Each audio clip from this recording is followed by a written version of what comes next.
Hey, and we're live for our spooky episode. This is as close as we're getting to Halloween, so... Oh, yeah, that's right, because Tuesday's Halloween. Yes, Tuesday, a nice Tuesday.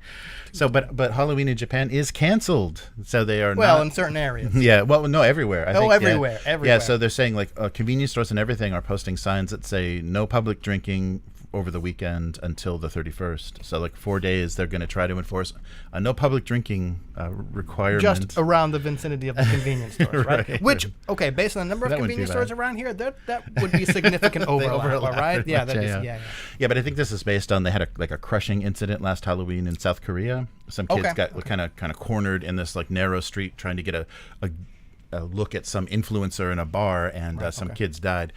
So now with the tourism back here, they're like, let's not risk it because we're not going to spend the money for the police to put the police out there. So you're going to get crushed. But with all the tourists, I can't imagine people are going to follow the rules anyhow. No, they're not. And as we all know, any and all problems in Japan are caused by foreign tourists, right? Or foreign residents, right? It's never the native population. Nope, never. Right? Yeah. How did? It's all them annoying foreigners that celebrate Halloween that caused the Shibuya crossing to be inaccessible on Halloween. Yeah, so we'll see what actually happens. It would be funny if there's arrests, because if they do post stuff and they arrest tourists, that's going to hurt. They got to be really careful because they don't want to be the unfriendly country because right now their tourism is Japan back. Is surprisingly unfriendly sometimes. Yes. Okay. If you're a visitor, it's great. If you live here, they're surprisingly unfriendly, right? Right. Oh, and it's hard, maybe a little bit hard to see. Here's the candidate number 2. This might be a winner for our coffee mugs. I like these. Yeah, more full print, and the color is much closer, and not so fuzzy. It's much sharper because this is a vector. This is vector art. Oh, cool. I couldn't see the color because that's not my forte. But yeah, the print definitely covers more of the mug. Yeah, nice and sharp. So yeah, this might be the one. So gelato.com might be our source. Yeah, we'll try some other stuff there and see what else they can come up with. Some t-shirt ideas and stuff. I do like swag. So what have you been up to game-wise? Anything? Not a whole lot. I'm still pushing around little pixels.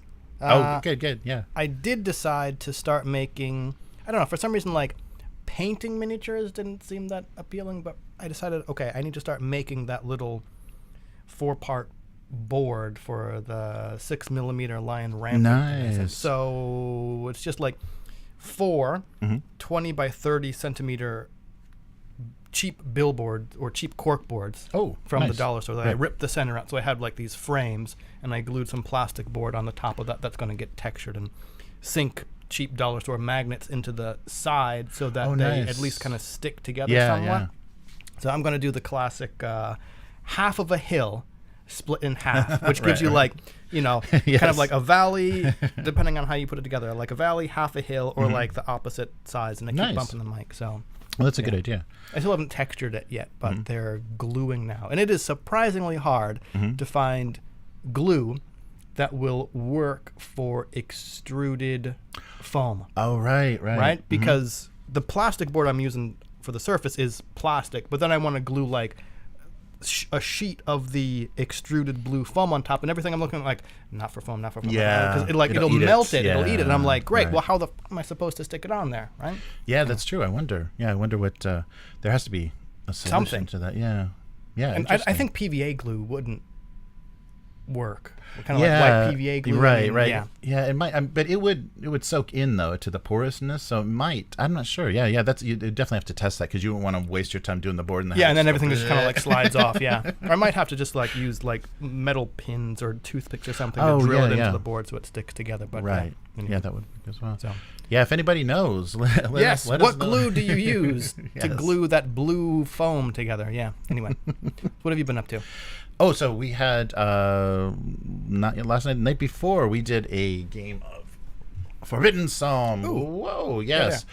So we all brought 5 miniatures, and nice. Had a 3-person. We just did the first scenario where you're gathering evil mushrooms. But it's really quick, to play.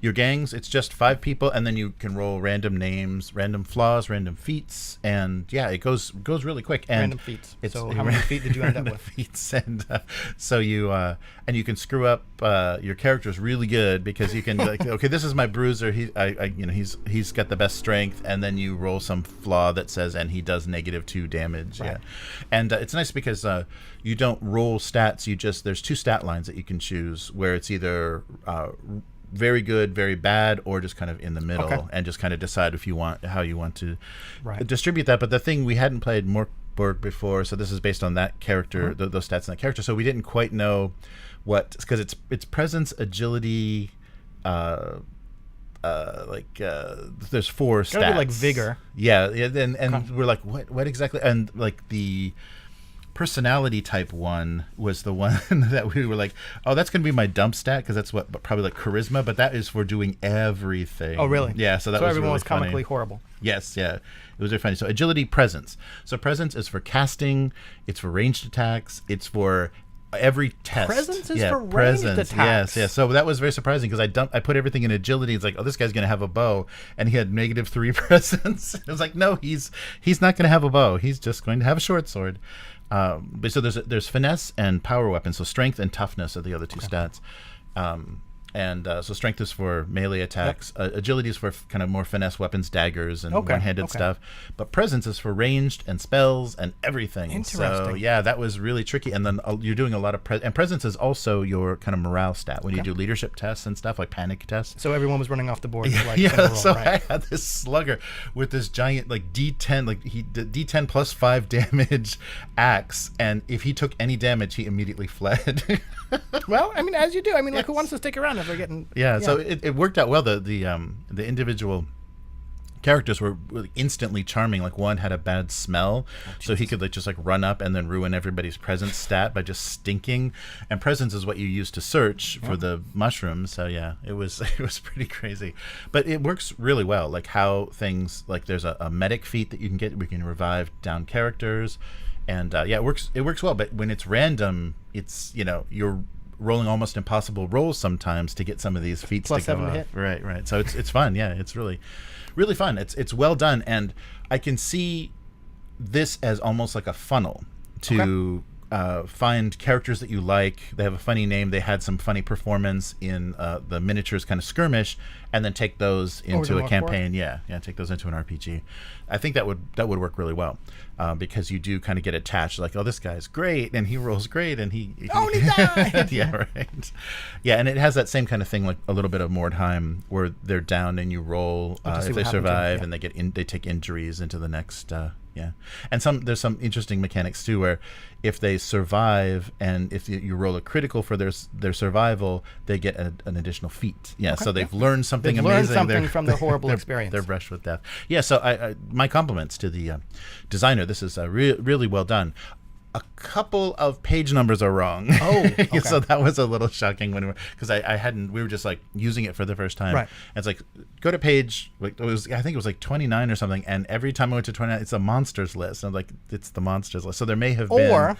Or in Mjorkborg fashion, you found some kind of like horrible temporal anomaly, like turn to page 29, turn to page, and you just kind of get like sucked into it. And I wonder too, because a couple of times we were wondering if they're actually referring to pages in the Mjorkborg core book. We didn't have that book with us, so that was the frustrating part. It's like, I wonder if that is actually referring to. So this is Forbidden Psalm is stand alone. Yes, right. Yeah, that doesn't. Mainly. It doesn't. It says that a couple of times it says you can refer to the book for additional stuff. Right. Okay. Yeah, and the expansion that came out for it, the Forbidden Psalms, in the Footsteps of the Mad Wizard, has even more. So even more weapons and more tables to roll on and stuff. So if you've played the heck out of this, there's even more. So they've done a really good job with that. I enjoyed the hell out of it. Now I'm gonna have to like pick it up or get it or something, because like I'm kind of getting back to like assembling and painting miniatures, but like I just kind of want to throw bits together and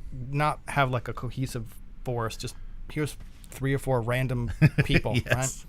Yeah, so one of our players was using all hamster miniatures. So it was a very eclectic group. We had orcs, and I used my Arcane Brawl set. Nice. Yeah, so and you can you can choose someone to be a caster, and the spells are all randomly generated, and there's clean and dirty spells, basically clean and unclean spells, so basically like chaos and good magic, but they're all very effective, but sometimes they have negative consequence. And there's a whether you successfully, if you fail a spell or if you get a crit, you mark a tragedy, and then every time you have to roll on the bad table for spells, that's a +1, and your tragedies add to your bad effects. So very similar to the magic in Warhammer Fantasy. Nice. It can kill you. Deadly magic. So good stuff. Nice. Our first very fun experience with Forbidden Psalm, and we got to keep doing that. And just all you need is 5 miniatures. That's all you basically need, and D20s. Well, how many are going to die that you have to replace? Oh they don't die until the end. The end, and then you show up. Right. This is now this guy. They can all be just laying on their sides for most of the battle. But good stuff. Yeah, really really fun. Yes. And I like that the stats match, so you can just port the characters right into the RPG. Very good idea. So there's also, we have to try this now, the cyborg. There's a cyberpunk version of that. So we got to print out some funky looking cruddy cyberpunks and have them brawl. That would be fun. All right. Well, should we get started here? Let me just check the chat real quick. So hello everyone in the chat. Hello, chat. Hey Matt, how's it going? Oh, if I look into the camera wearing the 3D glasses, I can see. Yes, I can. Yes, actually, I can. And you should see what this monitor looks like. So this episode is completely in 3D, but only I can see it. It's in 3D for me, too. That's right. I guess most people, it's for 3D. Whoa. Nice. Yeah, so we'll do a lot of things at the camera. We'll throw things at the camera. Eyeballs will like the Dread movie? Yes. Which is the only movie that has a legitimate excuse to be 3D. Oh, yeah. There's slow-mo scenes. Yeah. Right. Yes, very true. Oh, Yum. Hey, how's it going? Nice. Very good. Yeah, good to see everybody in the chat. And hey, we got some solicitations for something. Oh, jeez. Our Twitch channel just seems to be a spam. Yeah, getting botted by. Would you like your channel to not suck? No, we prefer it to suck. Yes. Yep. All right. That's the charm. So, hey, everybody in the chat. So we'll get started now. Welcome to the Weekly. I'm Jeremy. I'm Chris. And it's almost Halloween, kind of. So sort of, maybe. If you're watching this on the live stream, we've themed it a little bit, but not too much because... Yeah, this is not too much? No, this is a little much. Okay. But the chat's covering it much. Oh, yeah, it is. Yeah. It's just for those evil-looking eyes up there. Right. But this week on The Weekly, Games Workshop sells out horrifying pre-orders. All right. Where's that buzz coming from? Something happened. Well, yes. Maybe you're... Yeah. Not me. Oh, yeah, you're right. Where is that? Is that... Oh, wait. Weird. Sorry, wait. Sorry, we got a buzz.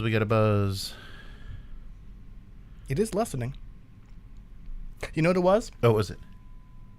We're going to feedback? There's a little bit. Yeah. It only started when you put the Forbidden Psalm book on the cord. Oh, that's weird. Oh, so maybe the cord. Yeah, sorry about that. That's still through a little bit. All right, well, apologies. Hopefully we can filter some of that out. It's quiet now. Okay. Yeah, that was... It's still there. Yeah, it must have bumped the cord. Or Forbidden Psalm was just kind of evil. Yes, the evil game has corrupted. Okay, so are you guys hearing that still? We'll see. Okay. So this week on The Weekly... Try it again. Games Workshop sells out horrifying pre-orders. Nightshade Poisons AI, Deadly Nightshade, Lost Mountain Saga pre-order, Nordic Horror, and Roll20 Humble Bundle, terrifying submission to a single VTT. Okay. All right, so that's our they're not horrific or Halloween in any way, but some of the topics for this week. So the first thing, this was from Spiky Bits post, and it is talking about the changes, the horrible changes that I think maybe Wizards of the Coast and other people will be trying to follow. Oh, geez. All right. Is the new pre-order system for Games Workshop. So they made wild changes to their new release schedule. So now many of the products are going to be very difficult for local game stores to get. And what they're trying to do, it seems like what they're trying to do is just get more accurate numbers and gauge interest because they're overprinting stuff. Okay. Yeah, it was very strange. I was hearing that too. Not sure where it came from. Yeah, they're really messing around with the local sellers to benefit themselves. So they don't want to they don't want to overproduce, and they want to sell with their full markup on their web store first. So now, yes, I hate to say it, but I understand the reason. Oh, you wait until you hear what the CEO said. Okay. I'll probably disagree with him, but okay. Yep. But so now it's a 2-week pre-order period. And basically, Games Workshop is saying we will sell out of everything moving forward. That's their plan, to print just enough so that they run out. So there's nothing in their warehouses for every one of these things that they produce. Okay. And so they'll require this weird back and forth with the local game stores. So you have to wait until Games Workshop approves your pre-order numbers before you can even offer pre-orders to your customers. Wait, you have to wait until Games Workshop approves your pre-order numbers before you can submit pre-orders. Yeah, because you don't know. Because if you give pre-orders, if you take pre-orders from your customers and say, okay, I've got 18 pre-orders, they say, no, we're giving you 5. Then you have to go back to your customers and say, sorry, 13 of you didn't pre-order because we're not getting them. Sorry, what? Yeah, so the orders, you can take pre-orders, but that doesn't mean anything. Your customers can give you all the money that you want. You have to negotiate with Games Workshop independently, tell them the number you want, and then they'll say, okay, we'll see. And then they get back to you and say, I'm sorry, how does that work, right? They're the distributor, and you. No, I got you. But what I'm saying is like a local game store says, okay, we got 20 pre-orders for the new Leviathan box. And okay, doesn't that necessarily mean, okay, not everyone is going to pick up their order, right? But assuming that those 20 customers paid, right? We're pre-ordering this. That doesn't that guarantee? That's not a contract with Games Workshop. I understand. But wouldn't Games Workshop say, cool, you have we will sell you then, because that's how it works, right? We'll sell you 20 copies that you pre-ordered, right? But what they're doing though is they're saying you're going to get them for wholesale. We're selling them to the store for wholesale, and you get to mark them up, and you get to do your discount, so you get people buying from you instead of from us. We're going to give them 2 weeks where they can buy from us. We get full markup, everything, and then we'll decide what we have left, and maybe we'll give it to you. So that's their... Why do people keep supporting this company? I don't know. And the CEO recently said something very, very charming. He said, we've made too much money already. Oh, shut the fuck up. So we'll be paying out dividends to our shareholders for the June through August, because the 10th edition release, wowie zowie, it was great. So yeah, you're not allowed to lock pre-orders. Basically, if you're the independent retailers, and this all started September 30th. So this has been going on for a month, almost a month now. And so that means that the orders will be arriving to the local game stores even after the street date. So they said this is the release date, and you can't get it, you can't talk about it before then, but you're going to get it maybe a month later, possibly. So yeah, so 25 days out in some cases, waiting for new releases. So this is going to just kill the business, and I could see a lot of local game stores just moving away from Warhammer. Well, I was going to say, I will take this opportunity to say there are any number of other game companies that produce miniatures, miniature war rules, better rules, right? Yes. I haven't looked at the rules since second edition, when you had the warp cards, right? And the thud gun template, right? So I'm not going to say they're better or worse, but all I'm going to say is this sounds like a sucky thing for independent retailers. Yeah, right. So, and it also lets Games Workshop pick winners and losers. They can just say, okay, we like these guys, and we're going to sell in all the UK game stores. Yeah, you guys are going to do great. We're not going to worry so much about Australia. We're not going to worry so much about Japan. Hey, fine by me. All right. Yes. So the whole process is, so on Sunday, the game store sends their want sheet. Tuesday, just 2 days later, the want sheet is, or they get a want sheet from Games Workshop. Then they return that within 2 days by close of business with what they want to pre-order. Then there's a phone call the next day. Games Workshop confirms the numbers, and then after that, the product goes live for pre-order on the Games Workshop site. the street date being 2 weeks later, and then the following week is the call day where the stores are able to get the extra pre-orders that they may that are available that haven't been purchased on the Games Workshop website. Want numbers, so keep on wanting. Yeah, so they're just trying to tighten, because I think that's where they run into the most trouble is the cost of tooling and production, and they want to make sure they've got guaranteed. Like they basically want a Kickstarter numbers for every. Okay, like I said at the beginning, I understand a company wanting as accurate as possible numbers so that they don't overprint and then have to spend money on storage, right? Right. And I understand them not wanting to like underprint and disappoint a bunch of people and have like bad word of mouth, right? So yes, I understand having an accurate number of these things you want to print just helps. This kind of seems like a real thing to do, where they're not getting accurate numbers. They're saying we're going to screw over independent retailers. And I understand the business saying we would prefer you to buy directly from us. Right. So we're going to make it available earlier on our website. Maybe there's going to be like a discount or something. Yeah.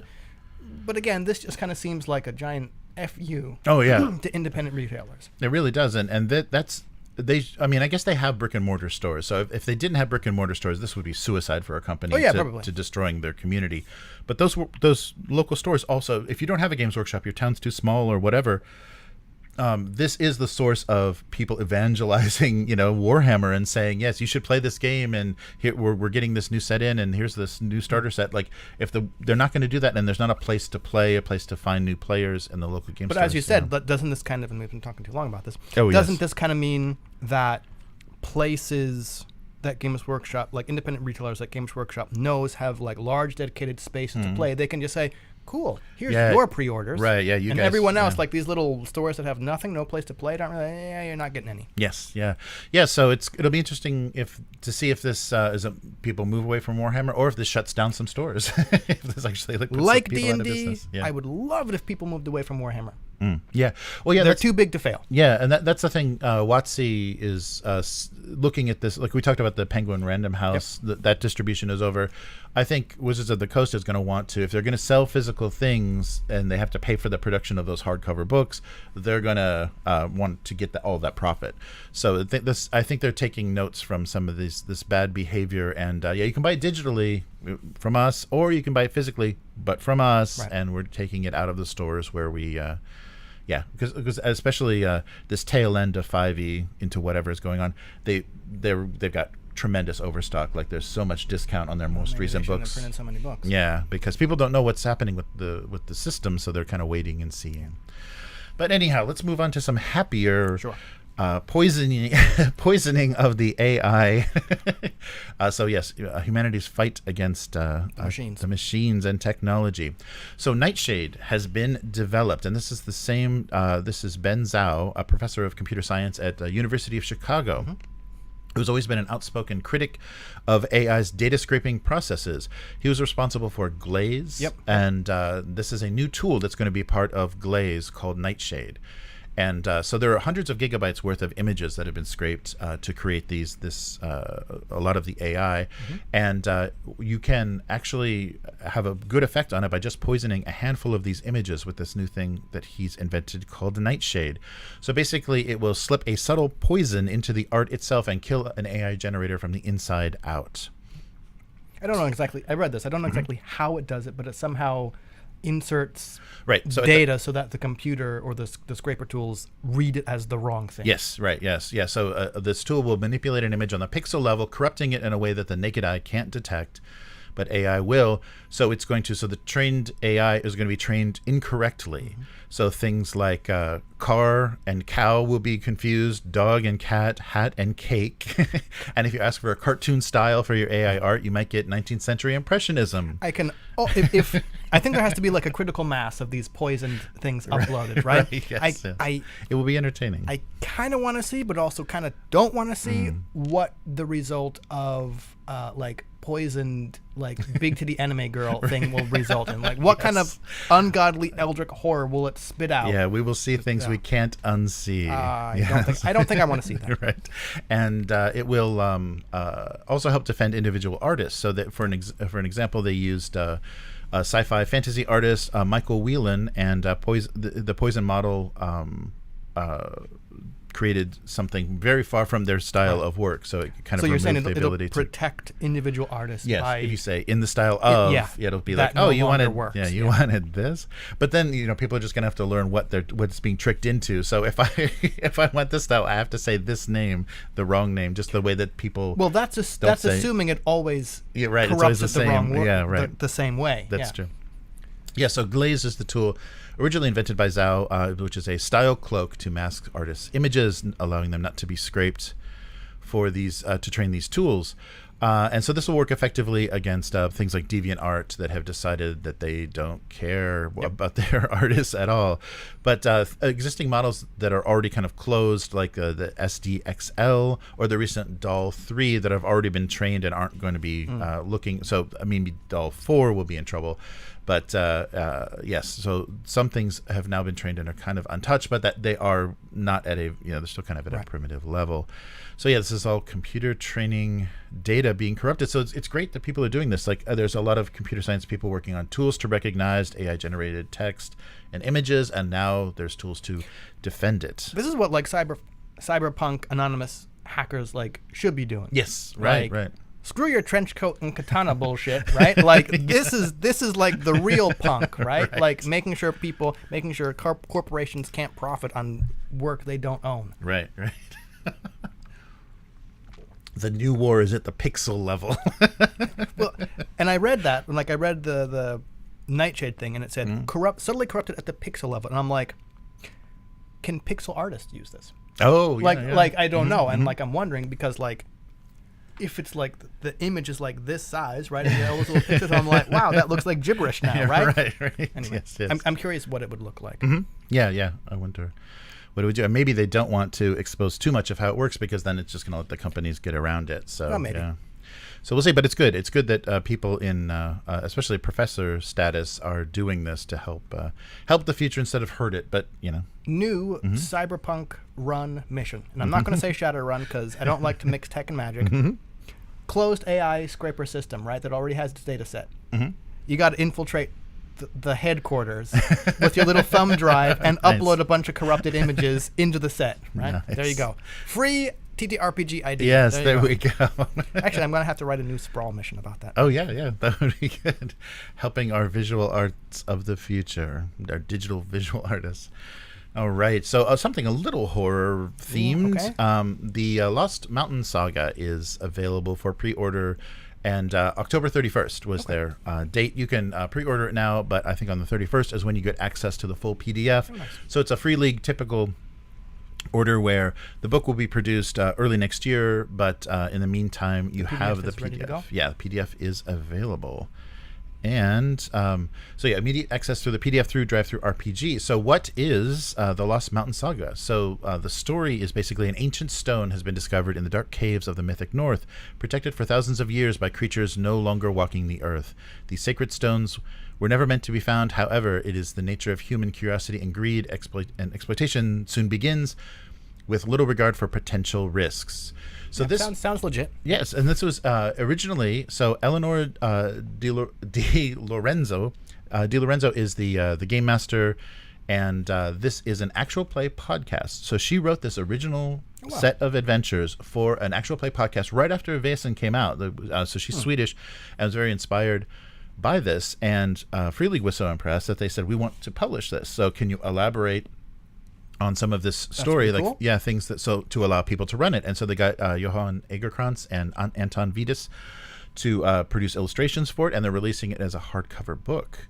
So she said, as a Swede living in the United States who mostly plays with Americans, the Lost Mountain Saga was a way for me to bring everything that excites me back to my own culture and customs to the table. So for the sacred rituals of Fika, to the often romanticized Viking heritage, to some of our questionable political movements, and of course, the terrifying creatures that used to haunt my dreams when I was a kid. Spooky. Yes, so they've already done a couple of seasons of this. So if you're not playing Vaesen and you're not interested in running it, their podcast is very well done. Cool. Yeah, very high production and very enjoyable to read. And it's an all-female cast, so very enjoyable to listen to their production of this. So what does Lost Mountain Saga include? So it's 5 chapters that take you through the 5 mysteries that kind of lead to the climax. So Duty and Despair, The Beginning of the Fall, Where the Sun Dies, The Prince and the Witch, and the Lost Mountain Saga finale. So it's really great. It's so nice to see Free League supporting people that are being creative with their games and their systems and enjoy the settings and themes, and really run with it. So with her are also Anne Richmond and the other actress. Oh, I'm so sorry. My pasting didn't work. So she's got 2 Corrupted. other. Yes. Oh, Sydney Amanuel.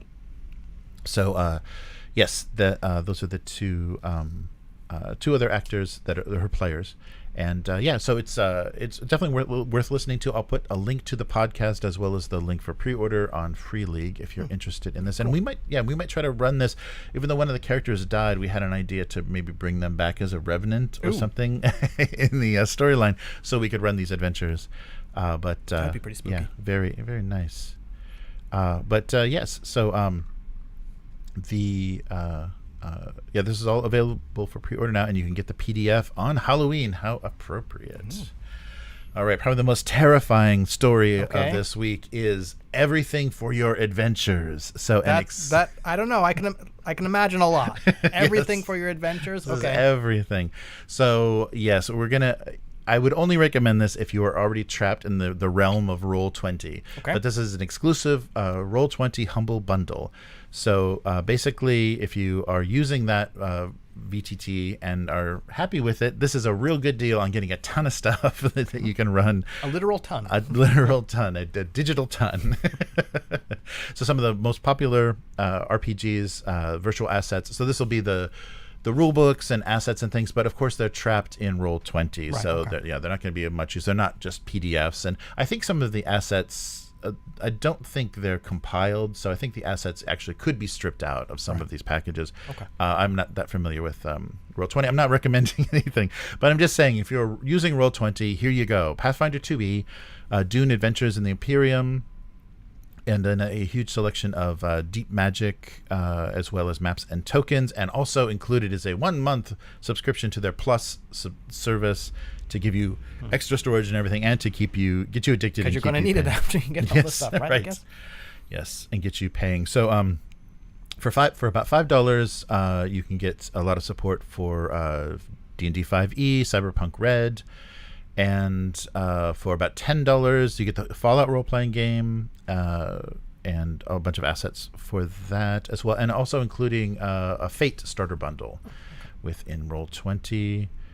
And then for their ultimate, everything all in, you get everything from the previous tiers, plus Tales from the Loop, and more the beginner box for Pathfinder as well. And then, like I mentioned, the Dune Adventures in the Imperium. So yeah, some Free League, some Paizo, some D&D, just about everything. So a lot of assets to probably support what you've been doing. And also, so fantasy, cyberpunk, a pretty big range, and Tales from the Loop is. Why would you need all that? You can just use D&D and 5e to play absolutely everything, right? Right, that's right. You can play Swedish robot mysteries in 5e. But so it's a great deal if you're in that world. If you're paying for a subscription, this is probably worth picking up because it gives you a chance to try new games, and it's all in there.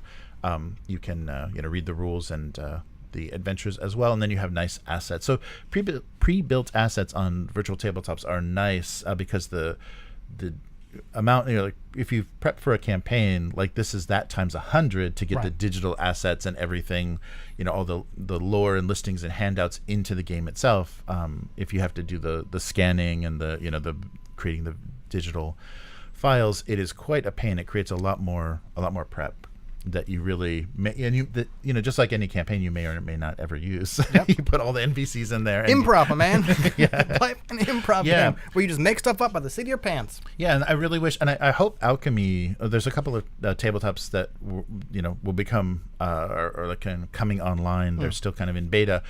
But that was the thing that I really liked about Astral, is when we used that for for Blade Runner. Right. If I hadn't prepped something, I could literally just throw a JPEG onto the desktop and it would show up, and I could just say, "Here's that character," and I didn't have to create a character sheet, create an NPC file, and do all this stuff and add stuff. And here's the stats, and here's this. So for Theater of the Mind, all of these virtual tabletops need to just let you throw stuff in and not add asset, search for this, link to this, give priority, Here's let an it idea. be viewed. Yeah. Share screen with Zoom. Oh, yeah, that's right. Yes. Though, okay, Zoom is you can just hold stuff. Yep. See this? Yep, this is attacking. Yep, that's how I ran it. Like, okay, and here's the map. Everyone see it? Okay. Yep. Okay. Right. Or let me point my camera down at the scroll I drew on a cocktail napkin. Right. Yeah. So, but when you get these pre-made assets, especially in something like Foundry, where they have line of sight for the tokens and like they're in rooms and you're moving, and even if you're not going to do like you're not counting squares or anything, we're getting dangerously close to a war game. Yeah, right. When you move out into situations, characters can be surprised by things because there can be sound cues and visual cues that as they progress they move into, and they're like, something's happening, and then yes, I'll explain what just happened. Or you could just play a fun video game. you could. I'm sorry.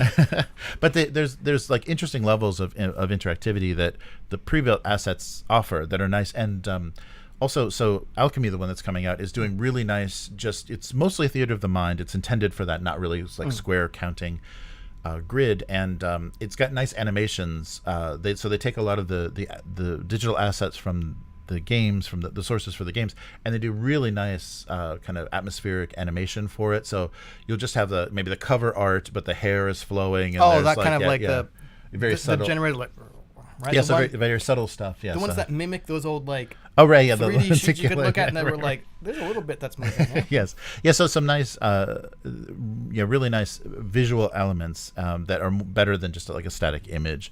So so it's getting there, but it's got to just be really flexible. Like you have to be able to improv because it's a big job of game masters. So when it's not flexible like that, I'm like, wait, hold on, guys, hold on. Can you see this? What you need to do is devote like all of your time. Oh, right, yeah, to perfecting your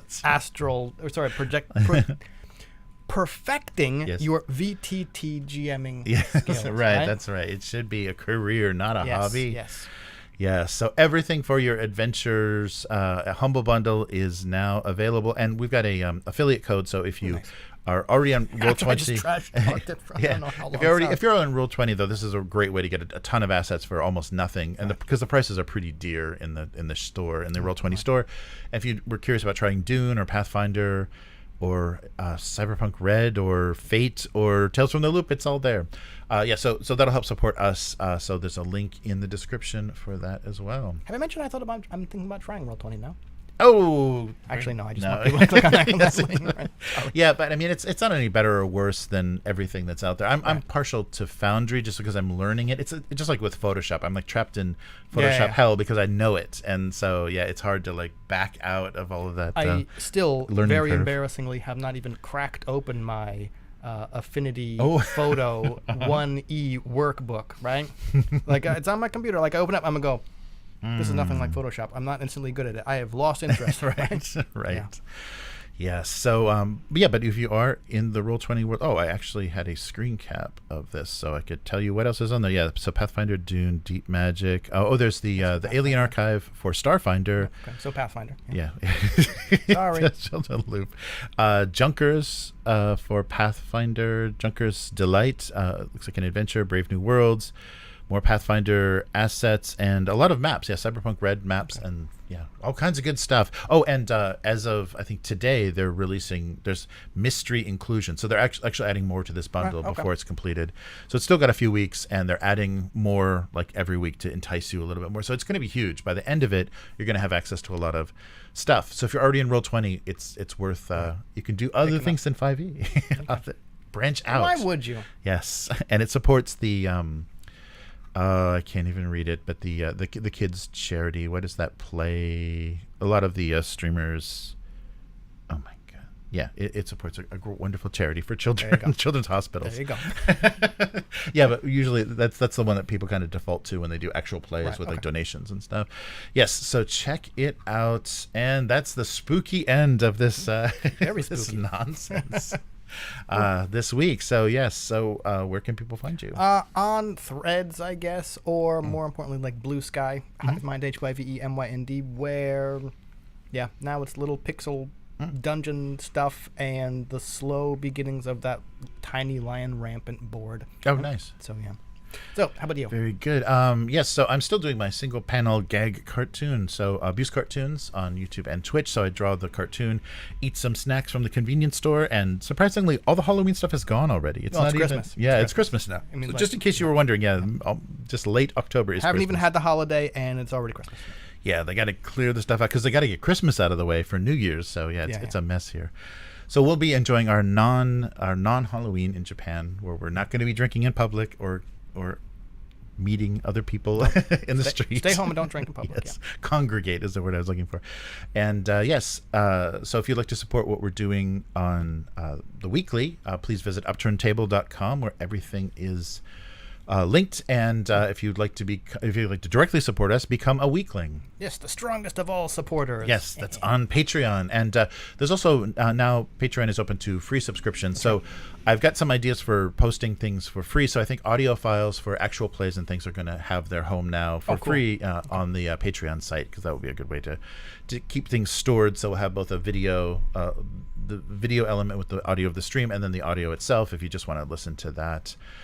Because some people have asked specifically because they're long enough sessions that all of the tools that you can use to take audio out of a YouTube channel and make it an MP3, it's too long. So you run into a 2-hour time limit, and most of our sessions are like 4 hours. Right. So yes, so we'll be posting the audio for that, so you can listen to Star Trek and Vaesen and all the good stuff, Knave, all the good stuff we've been up to, only on audio, so without our wonderful imagery. All right, and so thank you for listening, and thank you to all the supporters on Patreon and members on YouTube. So if you're watching the stream, the join button will get you a membership. There, yes, and get you exclusive content, audiobooks, and all kinds of lore videos and good stuff. And that'll do it for this week. Yeah. So we'll be back next week. Later, mortals. Goodbye.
right. Well, now I'm not hearing it at all. So I wonder what that was. Yeah, there was something with the I think the cable on Chris's mic. So apologies if I can't get that out. That was a weird lingering kind of feedback. So I'm not sure what was picking up what, or if it was just the cable itself. So sorry about that. But hey, everyone in the chat, these classes are making it nuts to read this monitor. Cool. So good to see you, Matt and Yum, joining the nerd stream. Thanks for showing up. Nice. So Matt's asking, spicy mayo a thing? Yes, it is in Japan. There's a lot of spicy mayo. So there's what they call karashi mayo. So karashi is like the Chinese mustard, the kind of vinegary, real sharp mustard. So there's mayonnaise, spicy mayonnaise made with mustard. There's spicy mayonnaise made with mentaiko, which is a fish egg, a spicy fish egg. And there's one more. I think they mix the green stuff, wasabi. They mix wasabi. You can get wasabi mayo too. There's a lot of spicy mayo. Like Japan isn't like crazy with the spicy stuff. There's some ramen, like some kind of Szechuan inspired ramen stuff that's really spicy. But yes, they have they do have some spicy mustard, and those are good on some of the like takoyaki or some of the okonomiyaki, the big fried dishes and stuff. You can zhuzh up the flavor on those. Tuna roll with spicy mayo. Yeah, there's good. So there's a good variety. I really like spicy mustard. I love fried spring rolls with the Chinese mustard mixed into the soy sauce. That makes an excellent dipping thing. Yeah, so you guys have to get here. Just make it over here. It's so cheap now because of the like 35-year low for the yen. Yeah, you get like a 40% discount on everything basically if you're using American dollars. Crazy. The buzz is coming from inside the house. So we're trying to add a creepy horror element, and I guess we just had to use technology. So yeah, this will be very, very Halloween themed with a weird buzz. Ugh.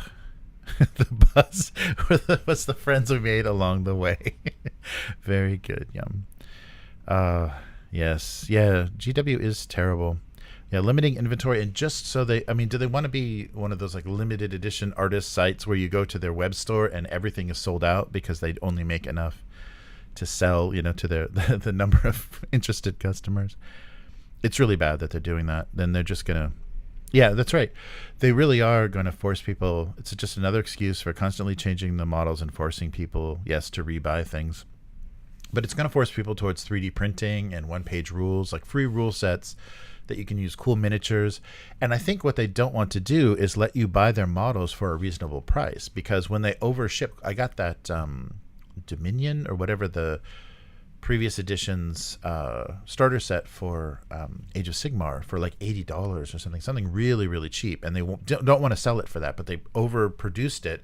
So it just went into overstock, and a bunch of sellers on eBay and Amazon just, unloaded them during the pandemic. So they don't want that to ever happen.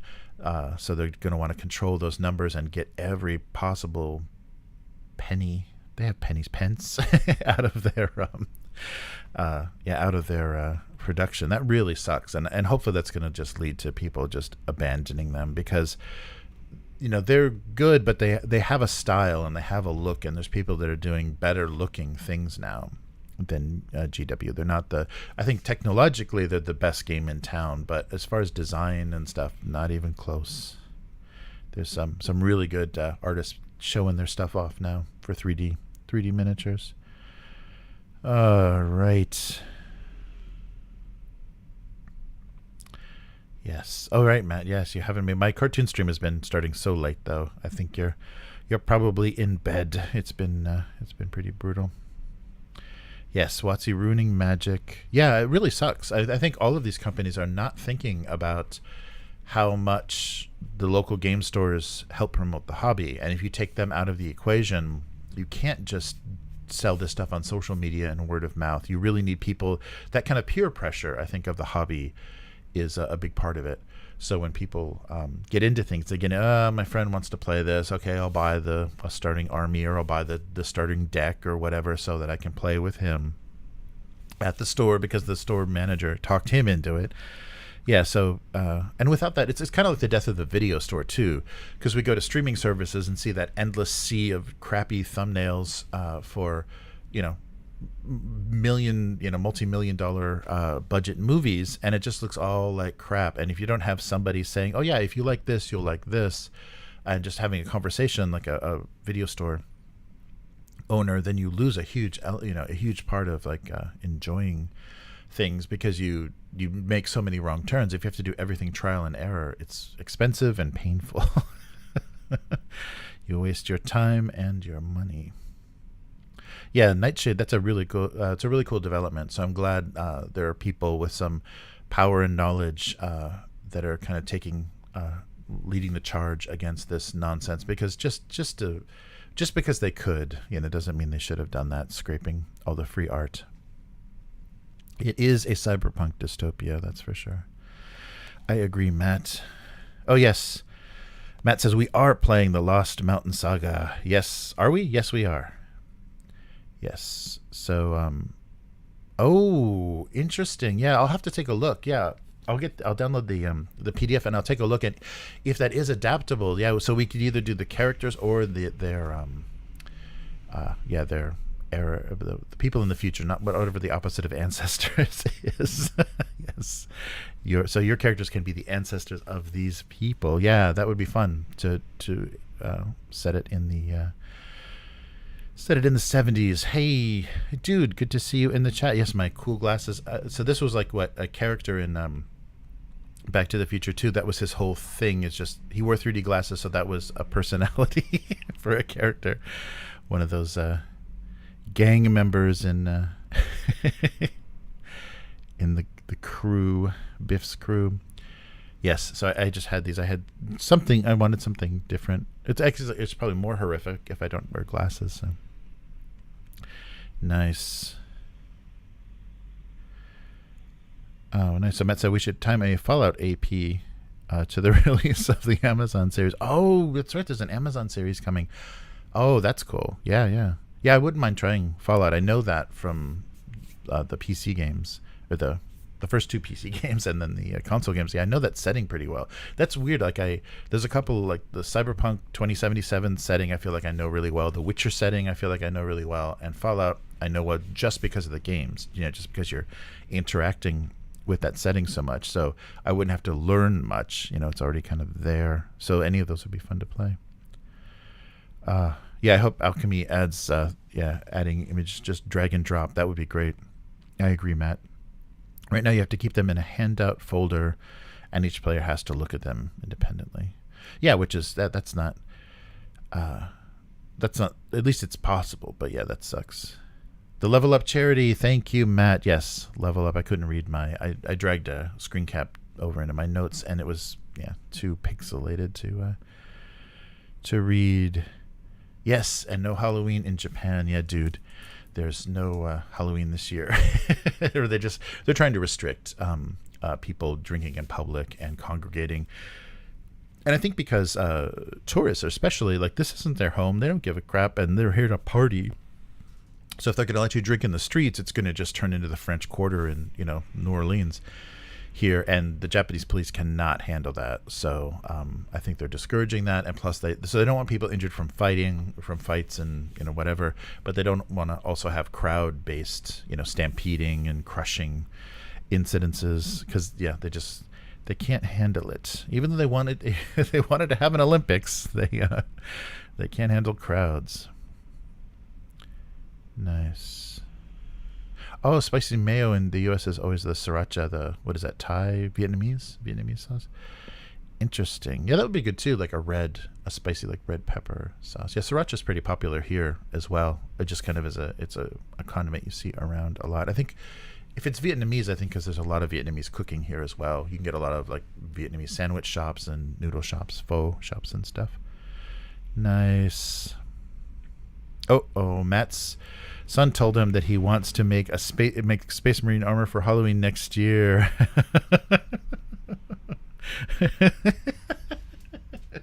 Yeah, so that pretty much, that's no university. Your university, your education fund is going to go to that, but it will be an education trying to build that, figuring out how to make yourself 10 feet tall.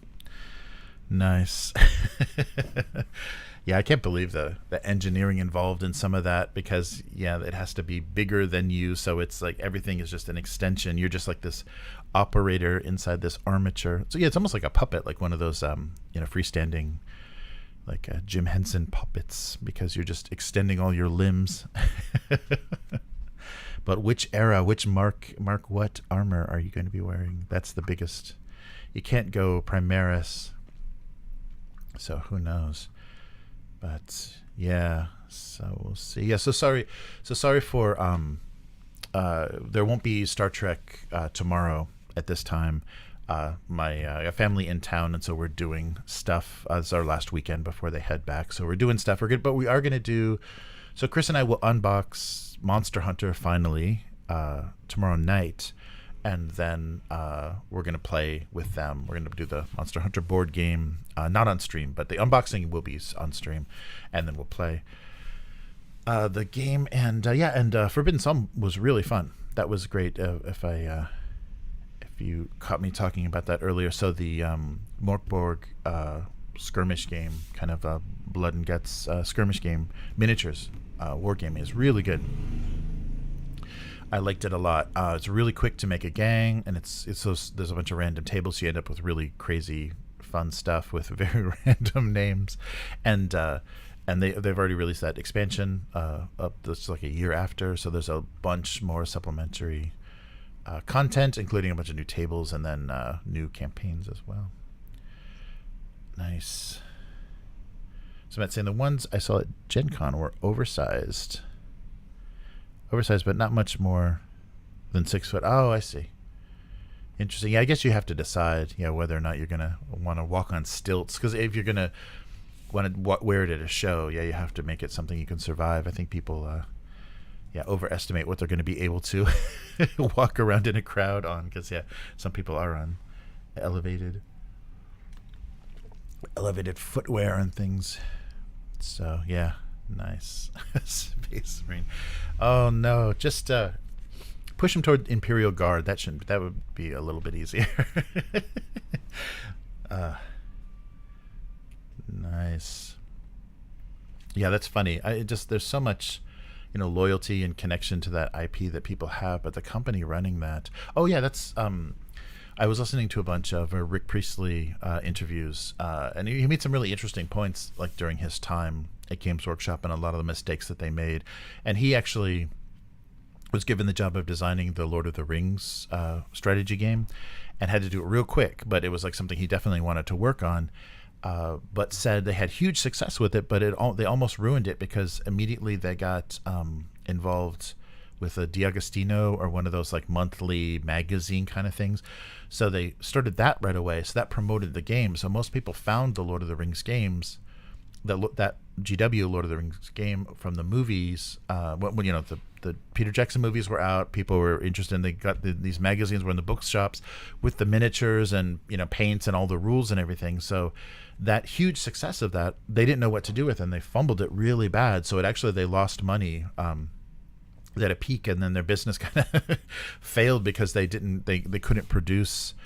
They either overproduced or underproduced when there was this huge popularity. They always seem to choke on success. It's very funny. But they screwed that up. But it was interesting because the reason that they got GW, they got the management to actually buy the Lord of the Rings license is you don't want anybody else to have this, because they already had Warhammer Fantasy, but they basically said, you don't want anybody else to have this license. So I know it's a little bit of a duplication, but we can do it well, and we should be the ones that are selling these miniatures. And then they also got the Perry brothers to do the sculpts, so they did the miniatures. And it's funny because it was a real secret project. They didn't want anybody to know much about it, so they couldn't play test it in the offices. So they're play testing it at the Perry brothers' house, like in their basement with where their war tables were and everything. So it had to be kind of a secret operation, because it had to be launched with the movies. Like when the films came out, all of that stuff had to be ready to go. So that was a really interesting story. And the other fun thing that came out of talking about the company in general is they didn't seem to understand that young people, you don't have to dumb a game down for young people. Actually, the complexity is what's compelling to people. So, especially with Warhammer Fantasy, I think the difference between like 2nd edition and 3rd edition, they made it super overcomplicated because they just asked the designers and everything, so do you guys want a more complicated war game? And of course everybody said yes. But then the recent trend, and especially with Age of Sigmar, is to dumb it down. But you only need to dumb down rules and things for older gamers. So you need to make it like less to remember, less to fuss with, because if it's a new rule set, they're not going to learn anything new in a complicated way very well. It's just going to be more trouble than it's worth for people that have been in the hobby for a while. So they've had this reverse thinking for way too long, that complicated rules are what old people like and simple rules are what young kids like, and that's how you get them in the hobby. And that's actually completely not true. And it's the same confused thinking that Hollywood is doing when you have to see yourself in the movie, you have to have somebody that looks like you, that's your same age, and this the story has to be something you can relate to. No, it's stuff you can't relate to, and something that's kind of aspirational or way out of your depth, that's actually attractive when you're young. So they just don't get it as far as entertainment. It's really funny, but yeah, he made that point that sounds like a mess. And the way that they talked about some of the editions, once things got broken down in between departments, basically a lot of their releases are completely unplay tested because they just barely got them all together, and they had like an afternoon to approve everything and say, okay, let's go with this. So they didn't play anything like in early days of, and not early, maybe middle days of fantasy. It's really depressing. Yes, Imperial Guard all the way. Just go to the Army Surplus store, and then you just have to stencil some Imperial, the Achilles on their uniform, and that's it. Much more convincing. Or find somebody that does custom the helmet on Etsy. Yes, that was really good stuff. I don't know why. So suddenly on my stream, a ton of interviews, Rick Priestley interviews popped up from different sources. So the one guy that he had a Lord of the Rings channel, and then some guy that was just, I don't know, like a film channel, and he so maybe he's just agreed to do some press. He talked to a lot of YouTubers and got some interesting interview bits. But it's really nice to see. And and I liked.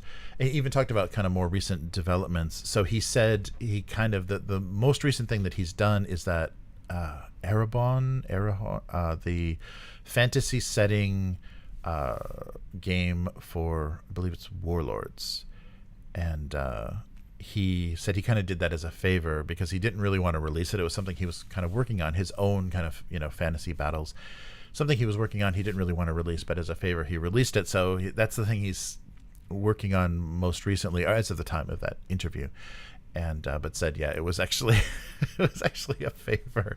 It wasn't not ready for prime time. So interesting. Because I've looked at that game a few times, and the miniatures they're producing, and it's okay.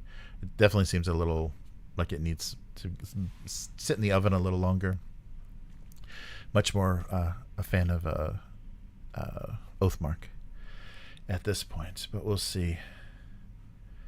But yeah, so great to have everybody in the chat. Just make sure man, I'm gonna have a headache, I think, after I get these glasses off.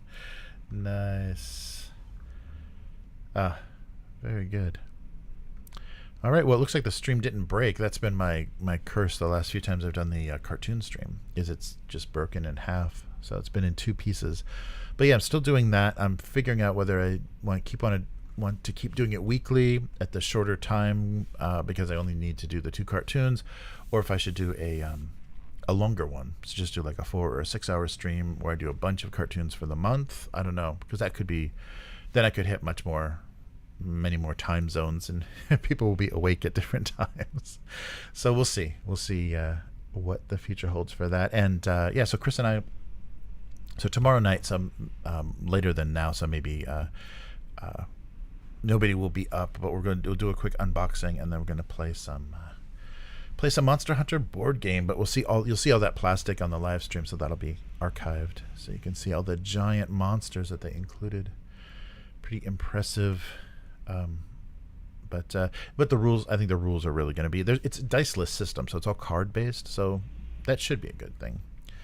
But we'll find out tomorrow, and we'll see the quality of the components and everything.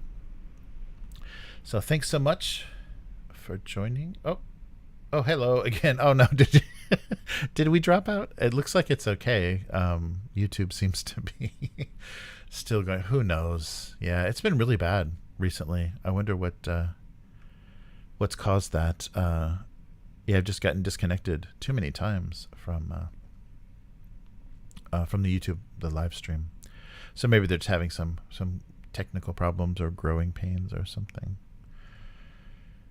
Who knows? All right. So yeah, apologies for no Star Trek. Oh yeah, and I did get a request through direct message to do audio versions of those actual plays. So there is a limitation on Patreon, but I can link files. I can put them on our server and then link them directly. So I will do audio only of the actual plays stuff. I think that's a good way to archive them as well and get that online. So it's going to be the raw audio, but it will just be the gameplay, not the too much preamble or post discussion. All right. So thanks everyone for joining us. And oh, nice, Alejandro Sanchez. Let's give him a little attention. Thank you for subscribing. That's our most recent subscriber to the channel. So thank you so much, and we'll do this again next week. So yeah, thank you for watching, and thank you to the patrons and members for making all of this possible.